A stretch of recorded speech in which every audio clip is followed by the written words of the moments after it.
Ibn Taymiyyah, rahimahullah, il passait à côté d'un gars qui buvait de l'alcool. Et il était avec ses élèves. Et il n'a pas fait de remarque. Les élèves, ils ont trouvé ça bizarre. Il dit, c'est pas dans tes habitudes. Toi, d'habitude, tu parles. Il a dit, lui, si je lui parle de l'alcool et je lui dis d'arrêter de boire, il va tuer les musulmans. Il a dit, et là, il est en train de boire de l'alcool, il est saoul et il va rien faire. Et son mal, il se restreint. Il a dit, donc, pour ne pas engendrer un plus grand mal, je le laisse. Voilà. C'est ça l'alim. Il voit les répercussions. ستعلم حين ينجلي الغبار أفرس تحته أم حمار.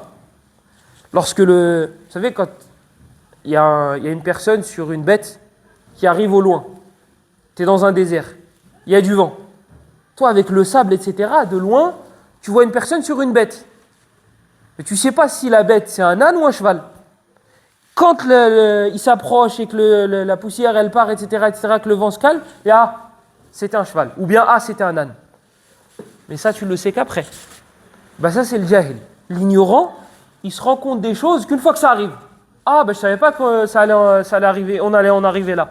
Le alim, il le voit bien avant. Avant que la fitna arrive, il la voit. Il la voit arriver. Le jahil, il la voit une fois qu'elle est partie, la fitna. Ou une fois qu'elle est là.